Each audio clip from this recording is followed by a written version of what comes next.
सद्गुरु जोग महाराज की, सद्गुरु झेंडूजी महाराज की, सद्गुरु दिगंबर महाराज की, सद्गुरु जगन्नाथ महाराज की, सब संतन की जय।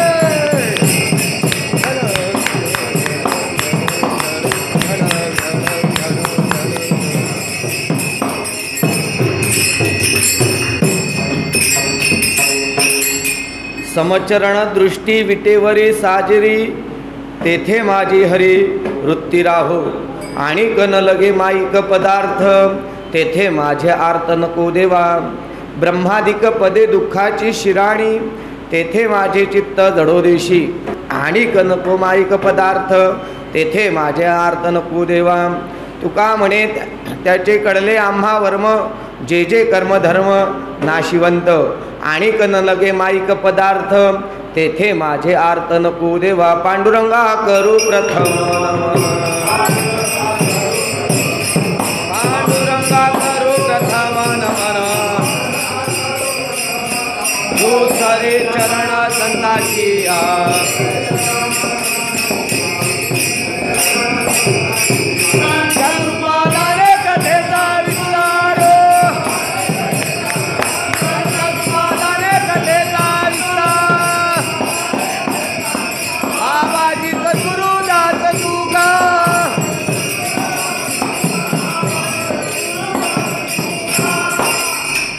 यो अंत प्रविश्य मम वाच मिमां प्रसुप्तां, संजीवयत्यखिल शक्तिधरस्वधाम्नः। अन्यांश्च हस्तचरण श्रवणत्वगादिनं, प्राणान्नमो भगवते पुरुषाय तुभ्यं। नमो ज्ञानेश्वरा, नमो ज्ञानेश्वरा, नमो ज्ञानेश्वरा, नमो ज्ञानेश्वरा।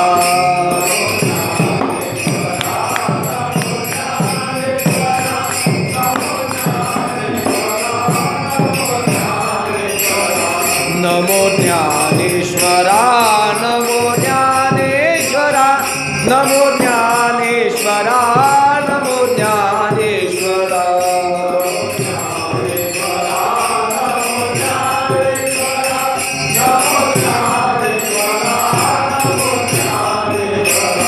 निवृत्ती उदारा सोपान देवा, निवृत्ती उदारा सोपान देवा।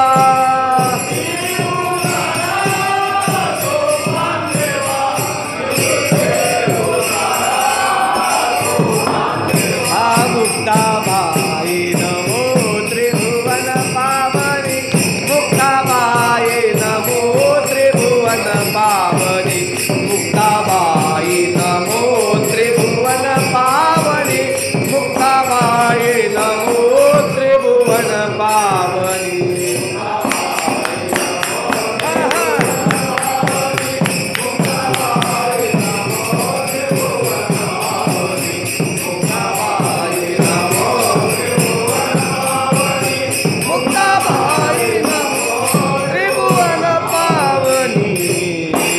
विठ्ठल विठ्ठल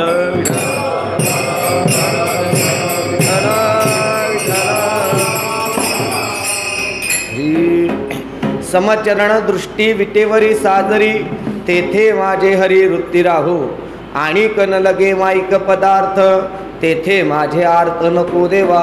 प्रस्तुत रुक्मिणी प्राण संजीवन श्री विठ्ठलेश यांच्या दरबारामध्ये आपल्या सर्व भाविक लोकांच्या समोर म्हणून दाखवलेला हा जो अभंग आहे, तो जगद्गुरु श्री तुकाराम महाराजांचा असून, जगद्गुरु श्री तुकाराम महाराजांच्या अभंग गाथेतील अर्थात वारकरी संप्रदायाला जी प्रत मान्य आहे त्या प्रतीच्यानुसार हा महाराजांच्या गाथेतील पहिल्या क्रमांकाचा हा अभंग हा सेवेसाठी घेतलेला आहे।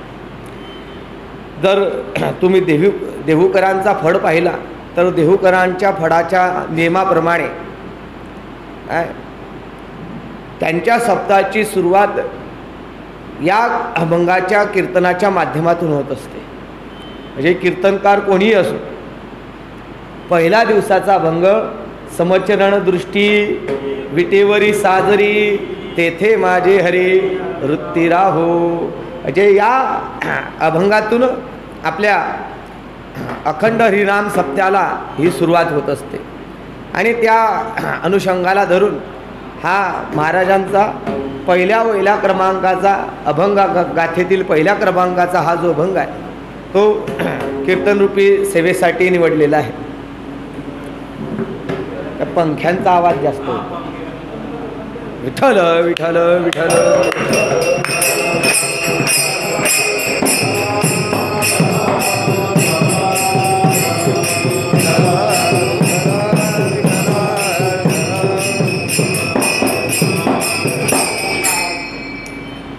तसं जर पाहिलं तर एक नाविन्यपूर्ण एक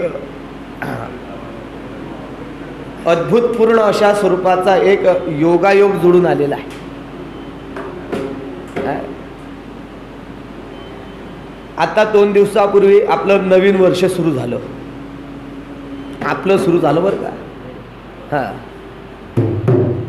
म्हणजे गुढीपाडवा हे आपलं वर्ष आहे. 31 डिसेंबरचं खूळ डोक्यामधून काढून टाका. भारतीय संस्कृतीनुसार जे 12 महिने आहेत त्या 12 महिन्यातील पहिला महिना हा चैत्र महिना आणि त्यापासून आपल्या नववर्षाला काय होते, सुरुवात होते. नुसते नववर्षाला सुरुवात होते असा त्याचा अर्थ नाही. आपल्या भारतीय संस्कृतीला प्रत्येक गोष्टीच्या मागं एक लॉजिक आहे, एक विज्ञान आहे. भारतीय पंचांगाच्या नुसार गुढीपाडवा हा सृष्टी उत्पत्तीचा पहिला दिवस, म्हणजे ज्या दिवशी सृष्टी उत्पत्तीला सुरुवात झाली तो पहिला दिवस म्हणजे चैत्र पाडवा. आणि हा चैत्र पाडवा आहे. हा चैत्र पाडवा या नववर्षाची सुरुवात संपूर्ण सृष्टीमध्ये राहते. जे झाडांना नवीन बहार असतो, नवीन फुलांचा बहार असतो, झाडांना नवीन पालवी असते. वातावरणामध्ये एक विलक्षण प्रकारचं ओजस्विता तेजस्विता ही या काळामध्ये तुम्हाला अनुभूत करता येते. म्हणजे मनुष्यच नव्हे तर मनुष्य इतर असलेली प्राणी नव्हे संपूर्ण असलेली जी सृष्टी आहे ती सृष्टी या नववर्षाचं स्वागत अतिशय उल्हासामध्ये आणि आनंदामध्ये करीत असते. विठ्ठल विठ्ठल.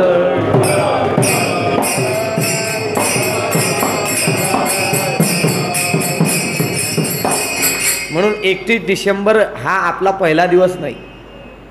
आपला पहिला दिवस काय, गुढी पाडवा, चैत्र पाडवा हा आपला पहिला दिवस. योगायोग असा आहे की आपल्या या मंदिराचा जीर्णोद्धार झाला. जीर्णोद्धार झाल्यानंतर आपली मूर्ती प्राण प्रतिष्ठा झाली. पूर्वीची मूर्ती जी खंडित झालेली होती त्याच्यानंतर मोठा सप्ताह झाल्यानंतर हा लहाना सप्ताह, म्हणजे मंदिरातील असलेला सप्ताह हा पहिला. मूर्ती नवीन, वर्ष नवीन, दिवस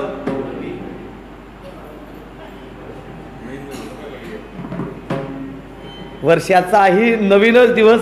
2 दिवसाचं अंतर काही विशेष नसतं. नवीन दिवस आणि सप्ताहाचाही पहिला दिवस. विठ्ठल विठ्ठल.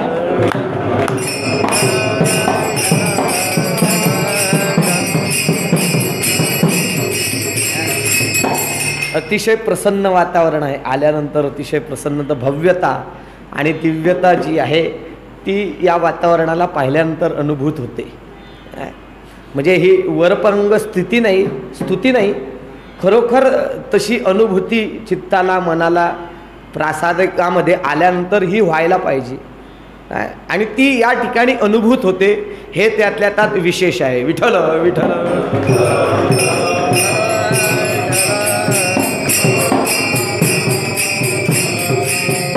आपल्या सर्वांची उपास्य देवता भगवान श्री पंढरीश परमात्मा आणि रुक्मिणी माता यांच्या नवीन मूर्तींची प्राणप्रतिष्ठा झालेली आहे. नवचैतन्य आहे, नव उल्हास आहे आणि अशा त्यांच्या दरबारामध्ये सेवेसाठी घेतलेला हा जो अभंग आहे तो अभंग जगद्गुरू श्री तुकाराम महाराजांचा असून या अभंगाच्या माध्यमातून जगद्गुरू तुकाराम महाराज दोन गोष्टी साधतात. पहिली गोष्ट, हा अभंग गाथेतील पहिल्या क्रमांकाचा असल्याकारणाने कुठल्याही वैदिक संस्कृतीमध्ये कुठल्याही ग्रंथाची सुरुवात ही ज्या वेळेला केली जात असते त्यावेळेला ती सुरुवात मंगलाचरणाच्या माध्यमातून केली जात असते. तुम्ही कुठलाही ग्रंथ घ्या, वैदिक कुठलाही ग्रंथ घ्या, त्या प्रत्येक वैदिक ग्रंथाची जी सुरुवात आहे ती सुरुवात ही मंगलाचरणाच्या माध्यमातून केली जात असते. या अभंगाच्या माध्यमातून जगद्गुरू श्री तुकाराम महाराजांनी मंगलाचरण तर साधलेलंच आहे, पण त्याचबरोबर भगवंताकडे प्रार्थनासुद्धा केलेली आहे. लक्ष घ्या. आणि ती प्रार्थना सामान्य प्रापंचिक माणसाच्या दृष्टिकोनातून प्रार्थना नाही आहे. या अभंगामध्ये केलेली जी प्रार्थना आहे ती अतिशय लोकविलक्षण अशा स्वरूपाची प्रार्थना आहे. प्रार्थनेचे अनंत प्रकार आहे. त्या अनंत प्रकारांपैकी जी एक साधकाच्या दृष्टिकोनातून साधकाच्या मनीमानशी असलेली जी प्रार्थना आहे, जो अभिप्राय आहे त्याला मनीमानसी धारण करून जगद्गुरू तुकाराम महाराजांनी या अभंगाच्या माध्यमातून भगवंताकडे काय केली आहे? प्रार्थना केली आहे. प्रार्थना या शब्दाचा अर्थ आहे प्रकृष्ट अर्थना इति प्रार्थना. अर्थना म्हणजे याचना. प्रकृष्ट स्वरूपाची अर्थात श्रेष्ठ स्वरूपाची अर्थना अर्थात याचना ज्यामध्ये केलेली जाते त्याला म्हणतात प्रार्थना. त्यामध्ये सुद्धा 3 प्रकार आहे. प्रकृष्ट अर्थना म्हणजे जी श्रेष्ठ स्वरूपाची अर्चना आहे, याचना आहे असा एक अर्थ, श्रेष्ठांकडून जी केली जाते असा एक अर्थ आहे, आणि श्रेष्ठांकरिता जी केली जाते असा त्याचा तिसरा अर्थ आहे. हे तिन्ही गोष्टी या अभंगामध्ये साधल्या गेलेल्या आहेत. आपल्याला त्याचा विचार पाहायचा आहे वेळेच्या मर्यादेच्या आत. कारण आधीच काय झालं आहे, वेळ झाला आहे, तरी घाबरू नका. उशीर जरी झालेला असला तरी वेळेत गाडी डेपोमध्ये पोहोचेल. विठ्ठल विठ्ठल विठ्ठल.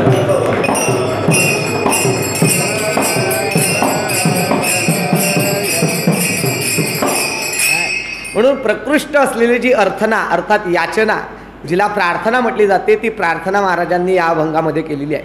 आणि ती जी प्रार्थना आहे ती एका अत्यंत अंतरंग असलेल्या साधकाच्या दृष्टिकोनातून केलेली प्रार्थना आहे. लक्ष घ्या.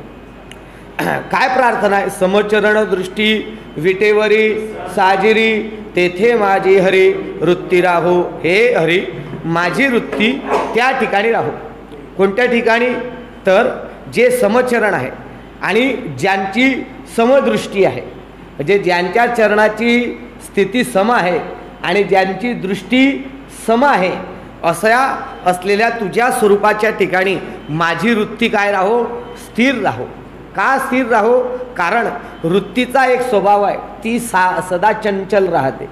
एका ठिकाणी ती कधी स्थिर राहत नाही. मनाचा जर स्वभावाचा जर आपण चिंतन केलं तर मन कधीही एका ठिकाणी स्थिर राहू शकत नाही. तर त्या चंचल असलेल्या मनाला स्थिर असलेल्या पदार्थांच्या आलंबनाशिवाय ती वृत्ती ते मन स्थिर राहू शकत नाही. म्हणून हे भगवंता माझी अंतःकरण असलेली जी वृत्ती आहे ती वृत्ती तुझ्या चरणाच्या ठिकाणी ही स्थिर राहायला पाहिजे. समचरण दृष्टी विटेवरी साजरी तेथे माझी हरी वृत्ती राहो. आणि या व्यतिरिक्त असलेले जे पदार्थ आहेत जे संसारामध्ये आहेत ते कसे आहे? आणिक नलगे माईक पदार्थ, ते सगळे कसे आहे? माईक आहे. माईक म्हणजे मायाकारी आहे. आणि मायाकारी असल्या कारणाने जे काही सगळे पदार्थ मायाकारी असतात त्यांचा एक नियम आहे, एक स्वरूप आहे. जे जे पदार्थ मायाकारी असतात ते सगळे दुःखाला कारणीभूत होत असतात. एरती माईके दुःखाची जनिती नाही आदी अंती अवसान. असं असल्या कारणाने त्या माईक पदार्थांच्या ठिकाणी त्या दुःखरूप पदार्थांच्या ठिकाणी माझ्या चित्ताला तू जाऊ देऊ नकोस. मग कोणकोणते ते दुःखाचे पदार्थ आहे याची यादी करीत असताना शेवटचा पदार्थ सांगितला. ब्रह्मादिक पदे दुःखाची शिराणी तेथे चित्तधणी जडोदेशी, किंवा तेथे दुश्चित्त धणी जडोदेशी. दोन्ही पाठभेद आहे. चित्तधणी जडोदेशी आणि दुश्चित्त धणी जडोदेशी. थोडा तात्विक मतभेद आहे त्यामध्ये. ब्रह्मादिक पदे, ब्रह्मादिक पद जरी असली यदा कदाचित सत्यलोकातील हिरण्यगर्भ लोकातील असलेलं जे ऐश्वर्य आहे त्या ऐश्वर्याचं श्रवण केल्यानंतर ऐकल्यानंतर कदाचित माझ्या मनामध्ये त्या ब्रह्मलोकामध्ये असलेल्या भोगांच्या विषयी त्या ब्रह्मलोकातील पदांविषयी आकर्षण निर्माण होण्याची दाट शक्यता आहे. काय तरीसुद्धा नाही तू काय कर, ते ब्रह्मादिक जी पदे आहेत ते कशी आहेत? ब्रह्मादिक पदे दुःखाची शिराणी तेथे चित्त जणी. जणी म्हणजे कदाचित, कदाचित त्या ठिकाणी ते चित्त जडेल, त्या ठिकाणी आकृष्ट होईल, त्या प्रलोभनाला ते कदाचित भुलेल. परंतु तू ते भुलू देऊ नकोस, कारण पहिल्या चरणामध्ये तुझ्याकडे प्रार्थना केलेली आहे, तेथे माझी हरी वृत्ती राहो. का? ब्रह्मादिक पदे जरी असली तरी त्या पदांचं स्वरूप आम्हाला कळालं आहे. काय स्वरूप आहे? तुका म्हणे आम्हा कळले त्याचे वर्म, जे जे कर्म धर्म नाशिवंत, आणि न लगे माईक पदार्थ, तेथे माझे आर्त नको देवा. विठ्ठल विठ्ठल.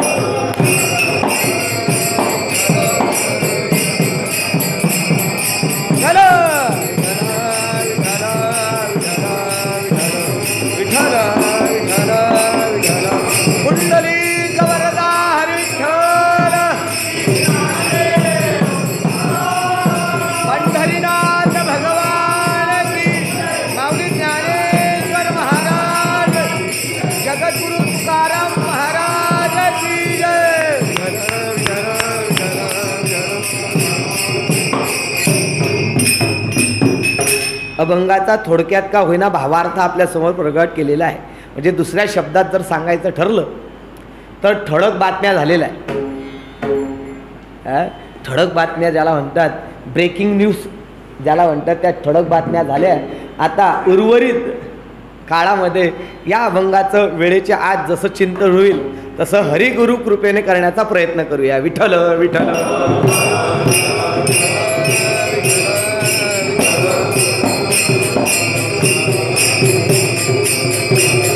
असो, या अभंगावरती काहीसं चिंतन आपल्यासमोर गुरुकृपेने भगवंताच्या कृपेने प्रकट करण्याच्या पूर्वी या कीर्तनरूपी सोहळ्याचं जे प्रवृत्तीनिमित्त आहे त्याविषयीचा थोडक्यात परिहार देऊन वेळेच्या आत आपल्याला ही सेवा पूर्ण करायची आहे. तर थोड्या मोठ्यांच्या पादस्पर्शाने पुनीत झालेल्या आपल्या या पारमार्थिक संस्कार संपन्न असलेल्या सांगवी गावामध्ये प्रतिवार्षिक असलेला हा आपल्या झेंडूजी महाराज, बरोबर ना, दिगंबर महाराज चिनावलकर दिंडी परंपरा यांच्या माध्यमातून चालत असलेला हा नामसप्ताह, मर्यादा पुरुषोत्तम भगवान श्री रामचंद्र यांच्या जन्मकालाच्या संबंधातून असलेला हा नामसप्ताह. आणि त्या नामसप्ताहामध्ये आपल्या सर्व भाविकांच्या माध्यमातून प्रेमापोटी आजची पहिल्या दिवसाची सेवा माझ्या वाटेला आलेली आहे. अतिशय उत्कृष्ट अशा स्वरूपामध्ये आपल्या गावामध्ये नुकताच भगवंताच्या नूतन प्राणप्रतिष्ठेचा हा कार्यक्रम अतिशय उत्साहपूर्ण वातावरणामध्ये पार पडला. आणि गावाचं वैभव हे त्याच्या मंदिरावरून दिसत असतं. गावाचं वैभव कशावरून दिसतं? गाव किती पारमार्थिक आहे, गावामध्ये किती पारमार्थिक संस्कार आहे, गावामध्ये असलेल्या लोकांचा परमार्थाकडे, सत्कर्माकडे, शुभकर्माकडे किती वाटचाल आहे हे कशावरून कळते? गावाच्या मंदिराच्या ठेवणीवरून कळतं. विठ्ठल विठ्ठल.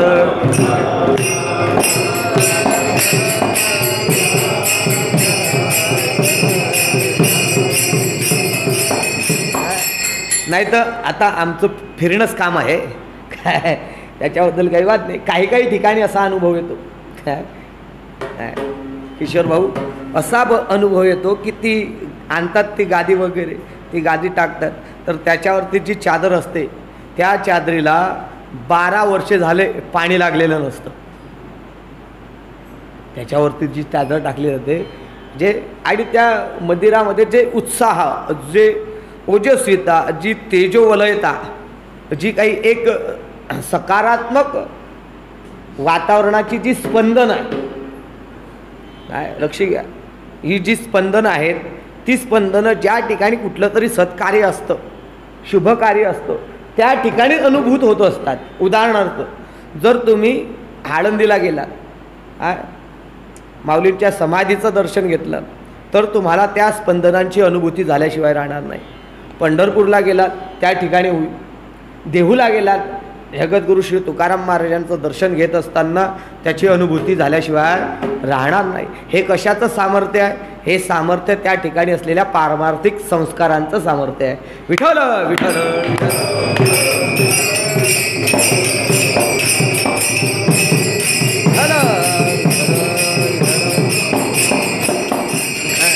आणि तसं पाहिलं तर आम्हाला दादांनी सांगितलं की दररोज या ठिकाणी भगवंताच्या नामाचा जप चालतो. लक्ष घ्या. आणि नामाचा जप साधारण समजू नका, लक्ष घ्या तुम्ही. घडतं कसं, जी वस्तू सर्वसाधारण असते त्या सर्वसाधारण मध्ये असलेलं जे असाधारणत्व आहे ते आपल्या लक्षात येत नाही. परंतु त्या सर्वसाधारण असलेल्या नामाच्या ठिकाणी असलेलं असाधारणत्व हे त्या नामाच्या ठिकाणी एकनिष्ठा ठेवल्याशिवाय अनुभूत होत नाही. ज्ञानेश्वर महाराजांनी वर्णन केलं आहे, सर्वत्र दुर्लभ विरळा जाणे. कशाच्या विषयीचं महात्म्य आहे? नामाच्या विषयीचं आहे. मग मला तुम्ही सांगा, जी वस्तू सर्वत्र आहे, जी वस्तू सर्वत्र आहे ती दुर्लभ असते का? दुर्लभ असेल तर ती सर्वत्र कशी काय? दुर्लभ असेल, कारण दुर्लभ आणि सर्वत्र ह्या दोन्ही गोष्टी जर तुम्ही पाहिल्या तर दोन्ही विरुद्ध संभावना आहे. जी वस्तू सर्वत्र आहे, सहज उपलब्ध आहे. आता आपल्याकडे केळी, आपला भाग केळीचा प्रसिद्ध आहे की नाही? मग आपल्याकडे केळी याला कोणी दुर्लभ म्हणू शकेल का? कस्तुरी म्हणू शकेल, चंदन म्हणू शकेल, पण केळी का? सहज आहे. भाव कमी असेल तर आमच्या हरीशदादांसारखे म्हणतात एखादी घर घेऊन जा महाराज गंडोरायसाठी. कमी भाव असेल तर विठ्ठल विठ्ठल विठ्ठल.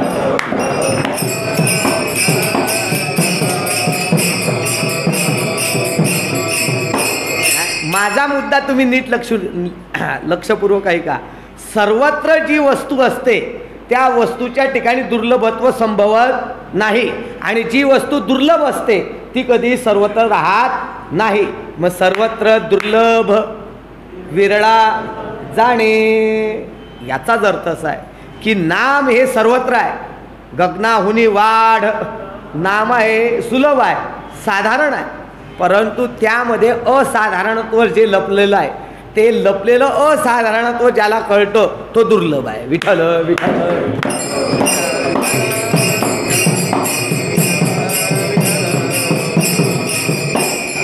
आणि ज्याला ते असाधारणत्व कळतं तो ते कळणं दुर्लभ आहे, आणि ज्याला कळतं तो विरळ आहे. ज्याला कळतं तो विरळ आहे, प्रत्येकाला कळत नाही. आणि ज्याला कळतं त्याच्याविषयी जगद्गुरू तुकाराम महाराज म्हणतात, विरळा ऐसा कोणी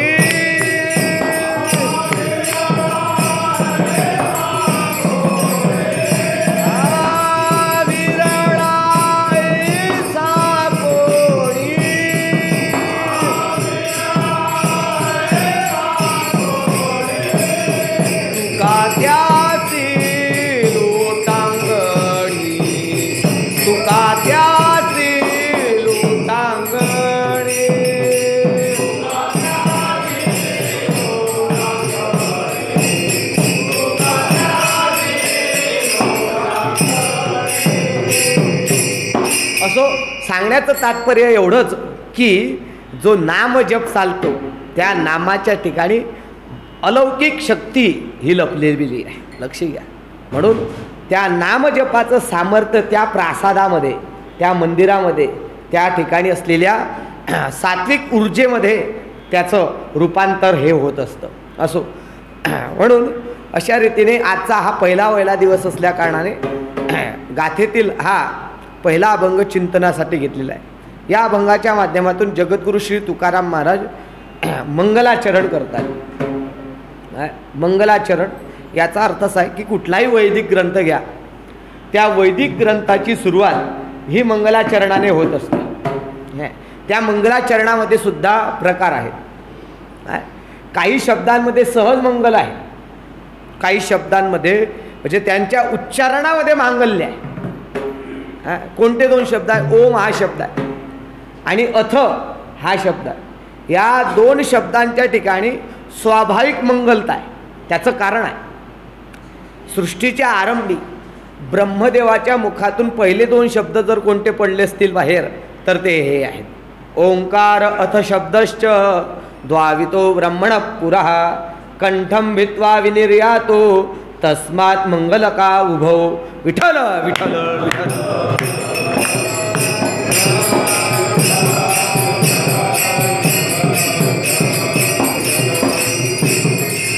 कोणते दोन शब्द? ओंकार अथ शब्दश्च. पहिला शब्द कोणता आहे? ओंकार. म्हणून ज्ञानेश्वरीची सुरुवात कशातून झाली? ओम नमोजी आद्या वेद प्रतिपाद्या जय जय स्वसंवेद्या आत्मरूपा देवा तुची गणेशु सकलार्थ मती प्रकाशु मणे निवृत्तीदासु अवधारी जोजी. म्हणून ज्ञानेश्वरीची सुरुवात ओंकारापासून झाली. चला ब्रह्मसूत्राची सुरुवात घ्या, शास्त्राची सुरुवात घ्या. कशापासून झाली? अथ शब्दापासून. अथातो ब्रह्मजिज्ञासा. अथातो ब्रह्मजिज्ञासा. अथ नाम आता. आता म्हणजे केव्हा? आता. आता ब्रह्मजिज्ञासा करू. आता म्हणजे केव्हा? साधन चतुष्टय संपत्ती तदनंतर ब्रह्मविचार कर्तव्य. असं असल्या कारणाने ओम आणि अथ हे दोन शब्द परम मांगलिक आहे. आणि परम मांगलिक असल्या कारणाने ब्रह्मदेवाच्या मुखातून बाहेर पडलेले असल्या कारणाने त्यांच्या ठिकाणी परम मांगलिकता आहे. अशा रीतीने मंगलाचरण करण्याची आपल्या श्रेष्ठांची, आपल्या ऋषीमुनींची ही परंपरा आहे. आणि त्या परंपरेला धरून ते मंगलाचरण 3 प्रकारचं केलं जातं. किती प्रकारचं राहतं? 3 प्रकारचं आहे. एक आहे वस्तुनिर्देश रूप मंगलाचरण, एक आहे नमस्कार रूप मंगलाचरण आणि एक आहे आशीर्वादात्मक मंगलाचरण.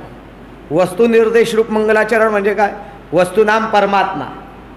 वस्तू म्हणजे गोदरेजचं कपाट, फ्रीज, टी व्ही असा त्याचा अर्थ नाही. वस्तुनाम परमात्मा. त्या परमात्माचा निर्देश, तो परमात्मा सुद्धा 2 प्रकारचा, एक सगुण आणि दुसरा निर्गुण.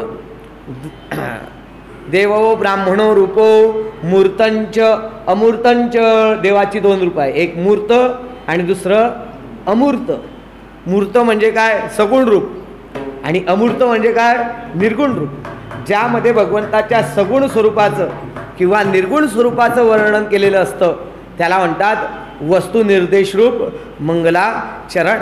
उदाहरणार्थ जर सांगायचं ठरलं तर संत सम्राट श्री ज्ञानेश्वर महाराजांनी स्वरूप लक्षण प्रतिपादन करीत असताना मंगलाचरणाच्या माध्यमातून प्रतिपादन केलं. सत्य ज्ञानानंद गगनाचे प्रावरण. सत्य ज्ञानानंद गगनाचे प्रावरण.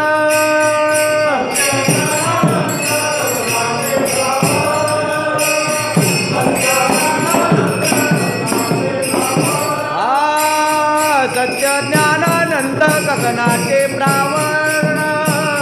सत्य ज्ञानानंद गगनाचे प्रावरण.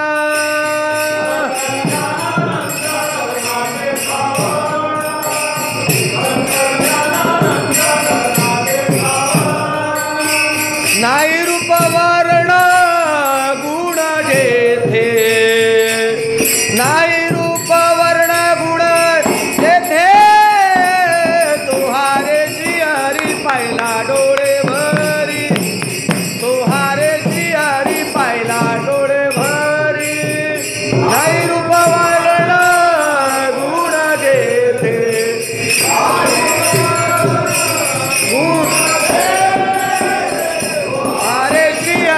पाहिला डोळे भरे.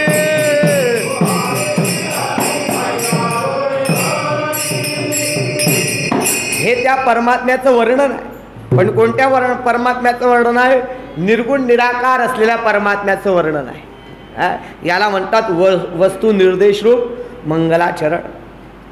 आणि त्याच परमात्म्याचं जर सगुण रूपामध्ये वर्णन करायचं ठरलं तर सगुण रूपामध्ये त्याच्या स्वरूपाचं वर्णन करणं म्हणजे मंगलाचरण करणं. उदाहरणार्थ जर सांगायचं ठरलं तर आपण सुरुवातीला अभंग घेतो. सुंदर ते ध्यान उभे विटेवरी, सुंदर ते ध्यान उभे विटेवरी, कर कटावरी ठेवून या.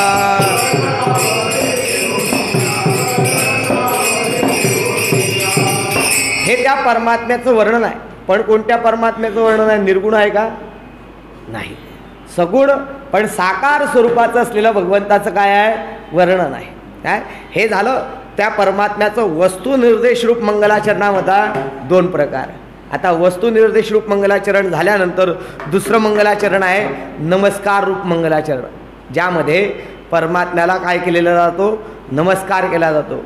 परमात्म्याला नमस्कार करणं काय आणि संतांना नमस्कार करणं काय, दोघांच्या माध्यमातून त्यांना नमन करणं म्हणजे नमस्कार रूप मंगलाचरण करणं असा त्याचा अर्थ होत असतं. उदाहरण जर द्यायचं ठरलं तर एक उदाहरण तुम्हाला देता येईल. तरी श्री संताची या माथा चरणावरी,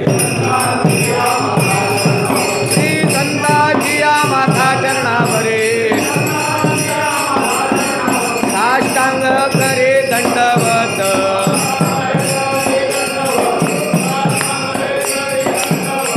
गौरली हे काया कृपेच्या उरसे, गौरली हे काया कृपेच्या उरसे, मोहे अनारीचे उद्धरिलो, मोहे अनारीचे उद्धरलो. श्री संताची माथा चरणावरी म्हणजे त्या संतांच्या चरणावरती नतमस्तक होणं, त्यांना नमस्कार करणे. किंवा आपण नेहमी म्हणतो पांडुरंगा करू प्रथम नमन, दुसरे चरण संतांची म्हणजे या माध्यमातून त्या परमात्म्याला नमन करणं म्हणजे काय? नमस्कार रूप मंगलाचरण. आणि तिसरं मंगलाचरण आहे आशीर्वाद रूप मंगलाचरण, म्हणजे ज्यामध्ये आपल्या शिष्याचं कल्याण व्हावं या उद्देशाने आशीर्वाद प्रदान केलेला असतो, त्याला म्हणतात आशीर्वाद रूप मंगलाचरण. हे कुठं गेलं आहे? चांगदेव 65च्या सुरुवातीला. स्वस्ति श्री वटेषु जो लोपोनी जगदा भासू, दावी मकग्रासू प्रगटला करई. असं असल्या कारणाने या सेवेसाठी घेतलेल्या अभंगाच्या माध्यमातून जगद्गुरु श्री तुकाराम महाराज मंगलाचरण करतायत. आणि वस्तू निर्देश रूप मंगलाचरण जे करतायत ते अभंगाच्या पहिल्या चरणामध्ये करतायत.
Ram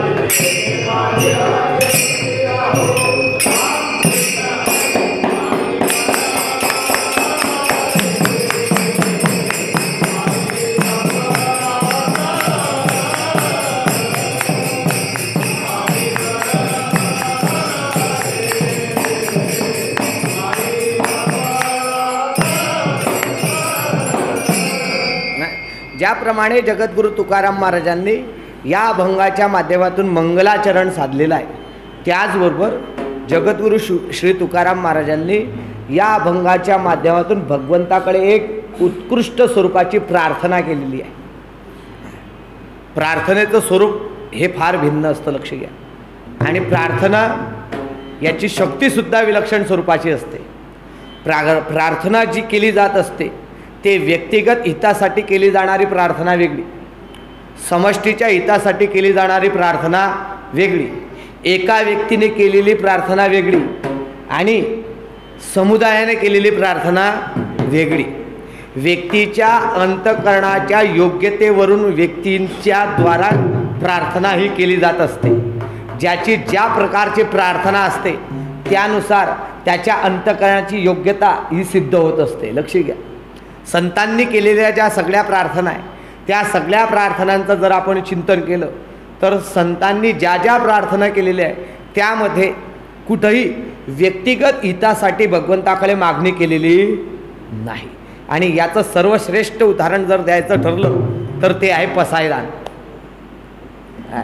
पसायदानामध्ये तुम्ही सुरुवातीपासून तर शेवटपर्यंत पहा.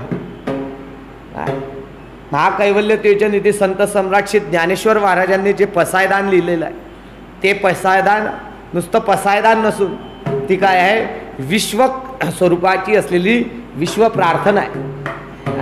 आणि त्या प्रार्थनेमध्ये आपल्या सद्गुरूंकडे मागणी करीत असताना, नवे नवे प्रार्थना करीत असताना तुम्ही एक शब्दसुद्धा असा दाखवून द्या की त्यांनी आपल्या स्वतःसाठी मागितला आहे. मागितलं का काय नाही. त्यांनी काय म्हटलं, आता विश्वात्मके देवी येणे वाग्यज्ञ तोषावे, तोषोनी मज द्यावे पसायदान हे पसायदान आपण तोषोनी मज द्यावे. कोणी द्यावे, विश्वात्मके द्यावे. केव्हा द्यावे, आता द्यावे. कशामुळे द्यावे, वाग्यज्ञ संतुष्ट व्हावे, त्याच्याने तोषावे, नंतर द्यावे. काय द्यावे, पसायदान द्यावे. कोणतं द्यावे, जे खडांची व्यंकटी सांडो, तया सत्कर्मी रती वाढो, भूता परस्परे पडो मैत्र जीवांचे. एक ओवी जर तुम्ही चिंतन केलं तर एक ओवीमध्ये अर्थ गांभीर्य लपलेलं आहे. लक्ष घ्या. मागणं मागित असताना कोणासाठी मागणं मागितलं, खड निवृत्त हो म्हटलं का, खड निवृत्त म्हटलं का, खडांच्या ठिकाणी जो खडपणा आहे तो निवृत्त हो. म्हणजे दुष्ट पुरुष निवृत्त हो असं नाही, दुष्टपणा निवृत्त हो. म्हणून जे खडांची व्यंकटी सांडो, आणि नुसतं सांडो नाही, तया सत्कर्मी रती वाढो. आणि त्या रतीचं स्वरूप काय होईल, त्याची परिणती काय होईल, त्याचं रूपांतर काय होईल, त्याची फलश्रुती काय होईल, तर भूता परस्परे पडो मैत्र जीवांचे. कारण आपसामधला द्वेष, मत्सर, ईर्ष्या गेल्यानंतर काय होईल, मित्रत्वाची भावना निर्माण होईल. सांगण्याचं तात्पर्य की प्रार्थना जी केली जात असते ती प्रार्थना संतांच्या द्वारा केली जात असते, ती विश्वहितासाठी केली जात असते. त्याप्रमाणे जगद्गुरू तुकाराम महाराज सुद्धा या अभंगाच्या माध्यमातून साधकाच्या दृष्टिकोनातून प्रार्थना करतायत. साधकाची भूमिका अंतःकरणामध्ये धारण करून जगद्गुरू तुकाराम महाराज प्रार्थना करतायत. कारण साधकाच्या दृष्टिकोनातून आपली जी मनोवृत्ती आहे त्या मनोवृत्तीला स्थिर करणं हे अत्यंत महत्त्वाचं राहतं. लक्ष घ्या. आपण सर्वसामान्य असलेले प्रापंचिक लोक, सांसारिक लोक या गोष्टीकडे जेवढ्या गांभीर्याने लक्ष द्यायला पाहिजे तेवढ्या गांभीर्याने लक्ष देत नाही. आपण कधी असं चिंतन करतो का की आपली मनोवृत्ती स्थिर राहायला पाहिजे, आपल्या मनोवृत्तीमध्ये एकविध भाव निर्माण व्हायला पाहिजे, आपल्या मनोवृत्तीमध्ये तरंग उठा कामा नये, आपल्या अंतःकरण वृत्तीमध्ये संकल्प विकल्प निर्माण होता कामा नये. आपल्या मनोवृत्तीमध्ये अनेक प्रकारचे तरंग निर्माण होता कामा नये. एवढ्या डीपमध्ये आणि एवढ्या सखोलतेने आपल्या मनोवृत्तीची आपण चिकित्सा करतो का? करीत नाही. म्हणून ही जी प्रार्थना आहे ती प्रार्थना सामान्य व्यक्तीच्या दृष्टिकोनातून केलेली नाही. कोणाच्या भूमिकेतून केलेली आहे? साधकाच्या दृष्टिकोनातून केलेली आहे. काय काय प्रार्थना आहे? काय? तेथे माझी हरी वृत्ती राहू. वृत्ती नुसतं वृत्ती शब्द जर बघितला तर या वृत्ती शब्दावरती 2 ग्रंथ आहे. वृत्ती शब्दावरती किती ग्रंथ आहे? 2. वृत्ती प्रभाकर भाग 1 आणि वृत्ती प्रभाकर भाग 2. विठ्ठल विठ्ठल विठ्ठल.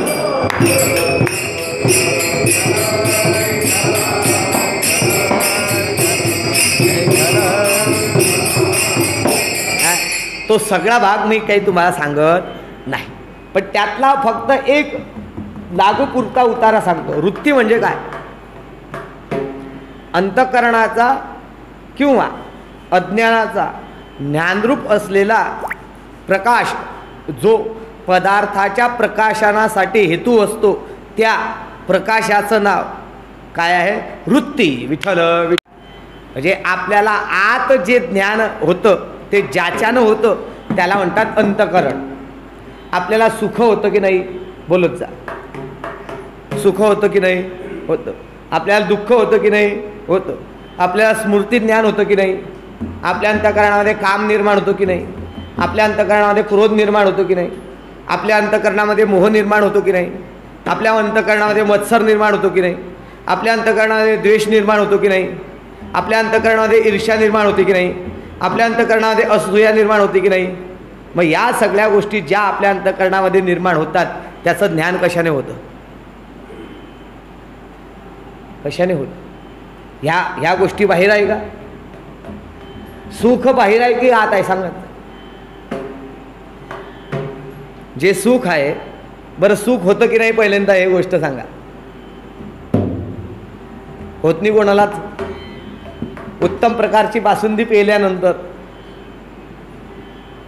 जी अनुभूती होते त्याला म्हणतात सुख.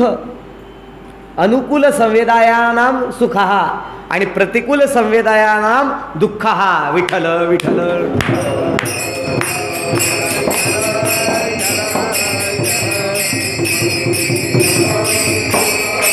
सुखाची सुद्धा व्याख्या केली शास्त्राने आणि दुःखाची सुद्धा व्याख्या केली. ज्या ठिकाणी अनुकूल संवेदना राहते त्या ठिकाणी काय होतं? सुख. उदाहरणार्थ तुम्हाला कळेल या शब्दामध्ये सांगतो. तुम्ही दुपारी उन्हातून आले, फार घामाघूम होऊन आले, काय हातपाय धुतले, टॉवेलने पुसून घेतलं आणि कूलरच्या समोर उभे राहिले. त्यानंतर कसं वाटतं? जे हायसं वाटतं, जे अनुकूल वाटतं आणि त्याच्यातून जी संवेदना निर्माण होते त्याचं नाव सुख. विठ्ठल विठ्ठल.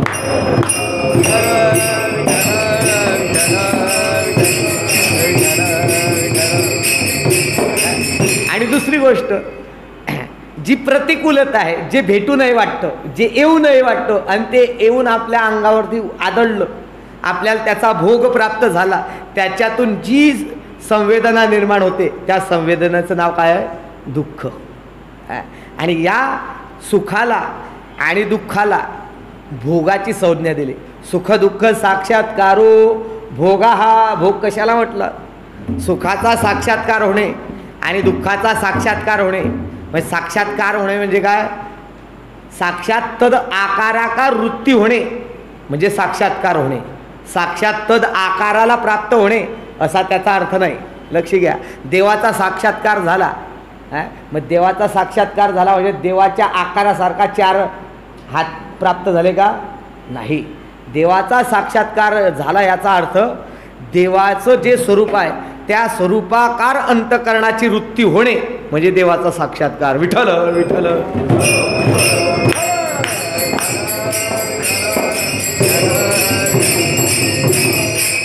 मग तो देव जर सगुण असेल तर सगुण स्वरूपाच्या ठिकाणी वृत्ती तदाकार होते आणि तो देव जर निर्गुण स्वरूपामध्ये असेल तर देव जेवढा निर्गुण व्यापक आहे तेवढी व्यापक अंतःकरण वृत्ती होणे म्हणजे निर्गुणाचा साक्षात्कार होणे. असो सांगण्याचं तात्पर्य की ही जी वृत्ती आहे ही वृत्ती अंतःकरणातील आतील पदार्थांचं काय करीत असते, ध्यान करीत असते. म्हणून त्याला काय म्हणतात, अंतःकरण. अंतः म्हणजे आत, करण म्हणजे ज्ञानाचं असाधारण कारण, त्याला म्हणतात करण. ते 4 प्रकारचं आहे, मन, बुद्धी, चित्त आणि अहंकार. एकच अंतःकरण 4 भावाला प्राप्त होतं. लक्ष द्या. जसं तुमच्या विहिरीतलं आलेलं पाणी ऊसाच्या मळ्यात घातल्यानंतर ऊसाच्या माध्यमामध्ये ते कसं लागतं, गोड. तेच पाणी मिरचीला घाला, मिरची खाल्ल्यानंतर तेच पाणी काय लागतं, तिखट. तेच पाणी लिंबाच्या आळ्याला घाला, लिंबू. तेच पाणी त्यावेळेला कसं लागतं, आंबट लागतं. आणि तेच पाणी टरबुजाच्या मळ्यात घाला, त्यावेळेला कसं लागतं, गोड लागतं. म्हणजे एकच पाणी ज्या भावाला, ज्या वनस्पतीला घालणार तर आकाराकार होत असतं आणि त्या रसामध्ये अभिव्यक्त होत असतं. अगदी त्याचप्रमाणे ते अंतःकरण ज्या वेळेला मनन करतं त्यावेळेला मन, ते अंतःकरण ज्या वेळेला चिंतन करतं त्यावेळेला चित्त, ते अंतःकरण ज्या वेळेला निश्चय करतं त्यावेळेला बुद्धी, आणि ते अंतःकरण ज्या वेळेला एखाद्या पदार्थाविषयीचा अहंकार धारण करतं त्यावेळेला अहंकार. हे एकच अंतःकरण चतुर्विध भावामध्ये फिरत असतं आणि त्याला सर्वसमावेशक शब्द वापरला वृत्ती. म्हणून कुठं महाराजांनी मन शब्द वापरला, कुठं बुद्धी शब्द वापरला, कुठं चित्त शब्द वापरला. चित्ती तुझे पाय डोळा रूपाचे ध्यान, चित्ती तुझे पाय डोळा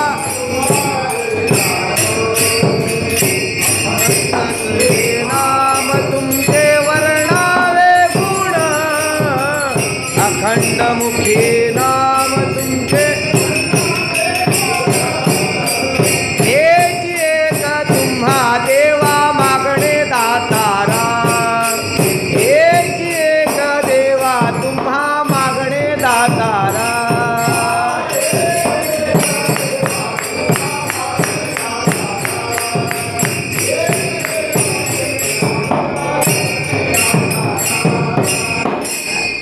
आहे की नाही. चित्ती तुझे पाय डोळा रूपाचे ध्यान, चित्त तुझ्या रूपाच्या ठिकाणी राहिलं पाहिजे.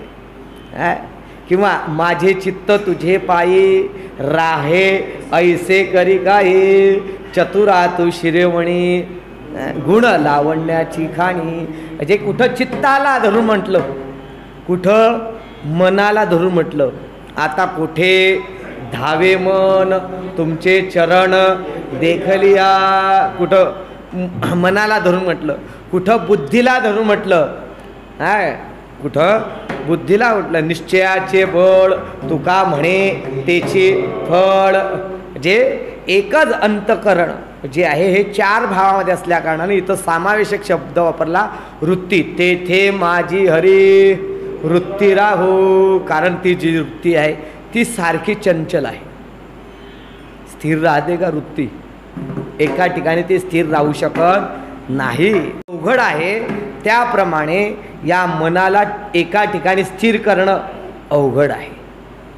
म्हणून हे मन माझ्याने स्थिर राहू शकत नाही.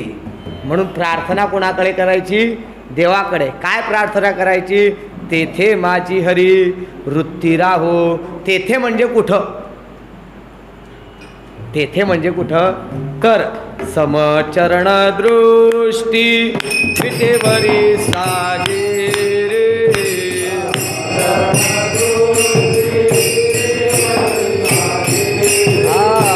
समचरण दृष्टी विटेवरी साजे रे,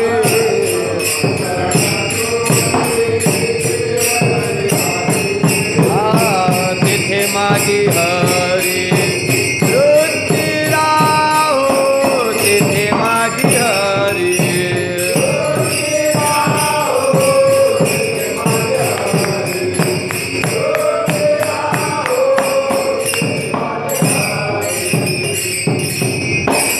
हरी तेथे माझी हरी वृत्ती राहो. विशेष संबोधन काय वापरला आहे? हरी. काय शब्द वापरलाय? तेथे माझी हे विठोबा वृत्ती राहो म्हटलं का? काय शब्द वापरला? हरी. हरी शब्द वापरला. हरी या शब्दाचा अर्थ काय? जो वृत्तीचं हरण करतो त्याचं नाव हरी. विठ्ठल विठ्ठल विठ्ठल.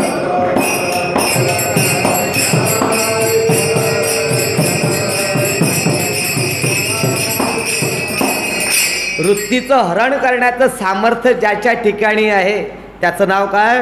हरी.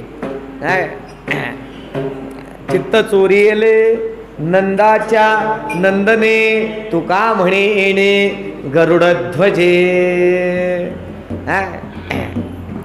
म्हणजे चित्ताला आकृष्ट करण्याचं सामर्थ्य ज्याच्या ठिकाणी आहे त्याला म्हणतात हरी. म्हणून संबोधन विशिष्ट ठिकाणी विशिष्ट रूपाने वापरली जातात. म्हणून हे हरी, हे परमात्मा, माझी वृत्ती त्या ठिकाणी राहू. कोणत्या ठिकाणी? समचरण दृष्टी विटेवरी साजिरी. समचरण आणि समदृष्टी असा अर्थ. त्याचे चरण समान आहे. चरण म्हणजे स्वरूप. ज्याचं चरण समान आहे म्हणजे ज्याचं स्वरूप समान आहे, ज्याच्या स्वरूपामध्ये विषमता नाही त्याला म्हणतात समचरण. चरण या शब्दाचा अर्थ पाय जरी होत असला तरी चरण या शब्दाचा दुसरा अर्थ काय आहे? स्वरूप. जसं काही लोक म्हणतात महाराज तुमचे पाय आमच्या घराला लागू द्या. तुमचे पाय आमच्या घराला लागू द्या. मग आमचे पाय तुमच्या घराला लागू काटून घेऊन जा, असा का त्याचा अर्थ? पाय लागू द्या म्हणजे काय? या पायावरती उभं असलेलं तुमचं अख्खं स्वरूप देह हा आमच्या घरी येऊ द्या. म्हणजे चरण या शब्दाचा अर्थ काय आहे? स्वरूप. संत चरण रज लागता सहज. म्हणजे संतांच्या स्वरूपाच्या थोडूसा जरी स्पर्श झाला तरी वासनेचे बीज जळून जाय. किंवा हरिप्राप्तीसी उपाय धरावे संतांचे ते पाय. पाय म्हणजे त्यांचा स्वरूपाचा आदर्श पकडा. म्हणून महाराज सांगतात समचरण म्हणजे स्वरूप, ज्याचं समस्वरूप आहे, जो प्रत्येकामध्ये समव्याप्त आहे. देशामध्ये, कालामध्ये आणि वस्तूमध्ये ज्याची समव्याप्ती आहे त्याला म्हणतात सम. जो प्रत्येकामध्ये सारखा भरला गेलेला आहे, यामध्ये आहे आणि त्यामध्ये नाही असं नाही. ज्याप्रमाणे आकाश प्रत्येक पदार्थामध्ये समव्याप्त आहे. आकाश प्रत्येक पदार्थामध्ये, खांबामध्ये आहे की नाही? आकाश आहे ना. खांबामध्ये आकाश आहे म्हणून तर तुम्ही खिळा ठोकल्यानंतर आत जातो. गज आहे, त्या गजामध्ये आकाश आहे की नाही? आपण सगळे सायन्सचे विद्यार्थी आहे. गज म्हणजे सळई, धातू. धातूमध्ये आकाश आहे की नाही? आहे ना. म्हणून तर एकाकडे तापवल्यानंतर उष्णतेचा प्रवाह थंड्याकडून नाही, उष्णतेकडून थंड बाजूकडे प्रवाहित होत असतो. का? त्यामध्ये आकाश आहे. बहिर अंतरश्च भूतानाम अचरम चरमेव च सूक्ष्मत्वाद विज्ञेयम दूरस्थम चानकिते. तत 13व्या अध्यायामध्ये सांगतात भगवंत की मी या प्रत्येक पदार्थामध्ये कसा आहे? समव्याप्त आहे. यथा आकाश स्थितो नित्यम सर्वत्र गोमहान. ज्याप्रमाणे आकाशामध्ये वायू सर्वत्र व्याप्त आहे त्याप्रमाणे मी प्रत्येक पदार्थामध्ये कसा आहे? समव्याप्त आहे. नाही, कारण मी प्रत्येकामध्ये कसा आहे? समस्वरूपात आहे. म्हणून समचरण दृष्टी विटेवरी साजरी. ही दृष्टी त्या विटेच्या ठिकाणी साजरी स्वरूपामध्ये, सुंदर स्वरूपामध्ये कायमची राहो अशी प्रार्थना महाराज या अभंगामध्ये करतात. की ही माझी अंतःकरण वृत्ती जी आहे ती अंतःकरण वृत्ती दृष्टीच्या माध्यमात एकदाची प्राप्ती झाली तर तुझं जे आत्मसुख आहे ते मला प्राप्त होईल. आणि ती जर वृत्ती इतर पदार्थांच्या ठिकाणी प्रवाहित होत असेल तर त्या पदार्थांच्या ठिकाणी तिला जाऊ देऊ नकोस. अभंगाचं दुसरं.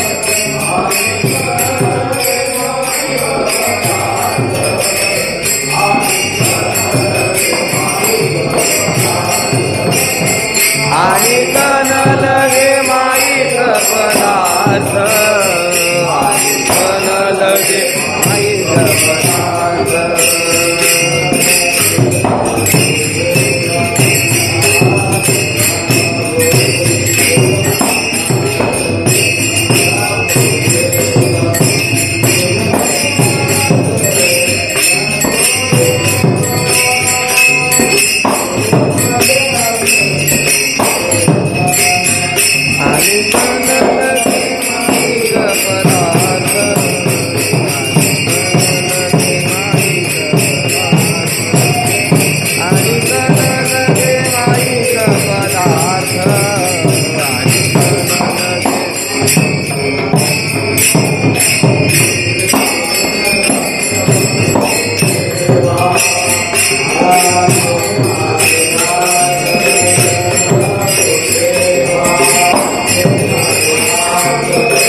आणि कन लगे माईक पदार्थ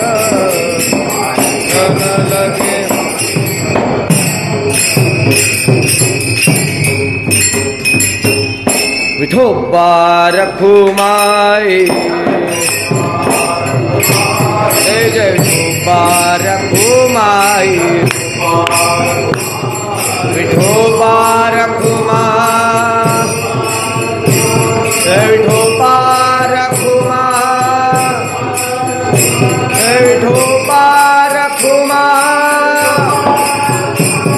विठोबा रखुमाई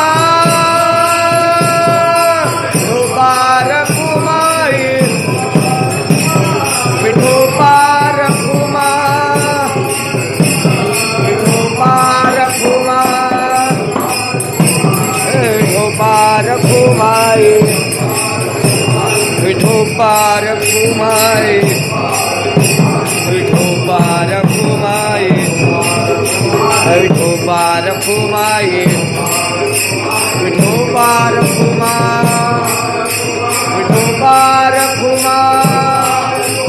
विठोबा रखुमा विठोबा रखुमा विठोबा रखुमा विठोबा रखुमा विठोबा रखुमा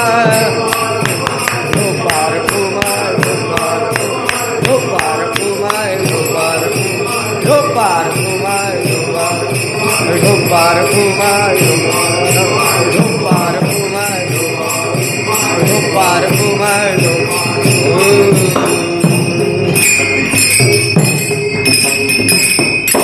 समचरण दृष्टी विटेवरी साजरी तेथे माझे अर्थ नको देवा तेथे माझे हरी वृत्ती राहो आणि कन लगे माईक पदार्थ तेथे माझे अर्थ नको देवा ब्रह्मादिक पदे दुःखाची शिराणी तेथे चित्त धणी जडो देशी तुका म्हणे त्यांचे कळले महावर्म जे जे कर्म धर्म नाशिवंत जगद्गुरु तुकाराम महाराज या अभंगाच्या माध्यमातून भगवंताकडे प्रार्थना करत आहे. एका अभंगाचा एका चरणाचा आपला भावार्थ संपलेला आहे आणि आपली वेळेची मर्यादा सुद्धा संपलेली आहे. उर्वरित असलेल्या 3 चरणांचा आपण पुढं तेव्हा तरी चिंतन हो गया. फक्त थोडक्यात जाता जाता फक्त एक गोष्ट सांगून जातो. जगद्गुरु श्री तुकाराम महाराज सांगतात की बाबा माझं जे मन आहे हे भगवंता कायम तुझ्या समचरणाच्या ठिकाणी हे स्थिर राहायला पाहिजे. यासाठी मी तुझ्याकडेच प्रार्थना करतो. आणि न लगे माईक पदार्थांच्या ठिकाणी माया कार्यपदार्थांच्या ठिकाणी अर्थात या विश्वाच्या ठिकाणी असलेली जी मनमोहकता आहे जे आकर्षण आहे त्या ठिकाणी आकर्षक वस्तूंच्या ठिकाणी त्या पदार्थांना जाऊ देऊ नकोस. तर ते चित्त तुझ्या चरणाच्या ठिकाणी हे कायमचं राहू दे. नवे यदा कदाचित पारलौकिक सुखाला भुलून हे मन पारलौकिक सुखाला प्राप्तीच्या इच्छेने कदाचित त्या ठिकाणी रत होईल, परंतु त्यांचं स्वरूप आम्हाला कळालं. ब्रह्मादिक पदे दुःखाची शिराणी, तेथे दुश्चित्त धणी जडोदेशी.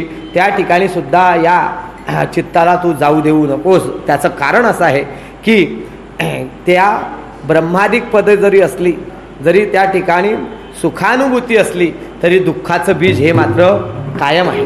आणि जोपर्यंत दुःखाचं बीज कायम आहे तोपर्यंत दुःखातून सुटका होऊ शकत नाही.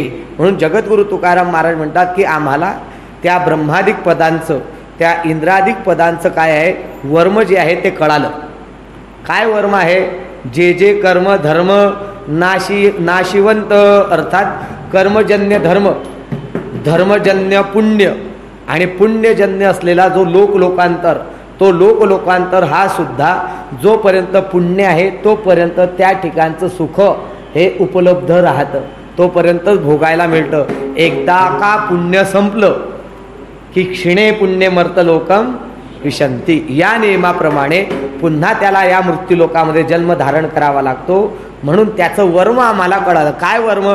जे जे कर्म धर्म नाशिवंत. आणि हे सर्व पदार्थ कर्मज असल्या कारणाने, अर्थात मायाकारी असल्या कारणाने, आणिक नलके माईक पदार्थ तेथे माझे आर्त नको देवा. त्या ठिकाणी माझ्या अंतःकरणामध्ये आर्त नाम इच्छा, त्या पदार्थांच्या विषयीची प्राप्तीची इच्छा माझ्या अंतःकरणामध्ये होऊ देऊ नकोस. तर तू काय कर, तुझ्या समचरणाच्या ठिकाणी आणि तुझ्या समदृष्टीच्या ठिकाणी माझ्या चित्तवृत्तीला अखंड राहू दे, अशी प्रार्थना या अभंगाच्या माध्यमातून जगद्गुरु श्री तुकाराम महाराज हे करीत आहेत. शेवटचं चरण घ्या आणि संपवा.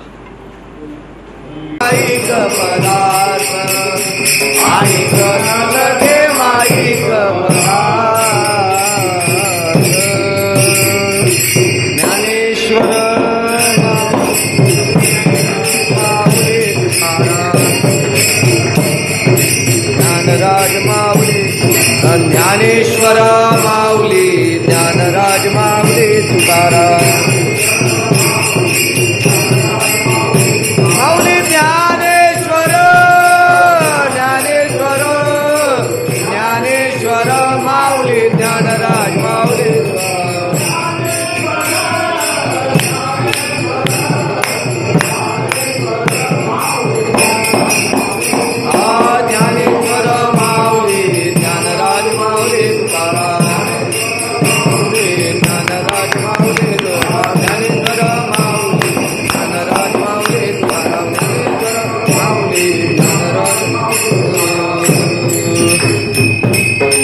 झालेली ही जी सेवा आहे ती सेवा रुक्मिणी प्राण संजीवन श्री विठ्ठलेश महाकैवल्य तेजनिधी संत सम्राट श्री ज्ञानेश्वर महाराज आणि दिव्य असली परंपरा गुरुपरंपरा, त्या गुरुपरंपरेच्या चरणारविंदी ही सेवा यामध्ये जे काही योग्य असेल ते सर्व गुरुपरंपरा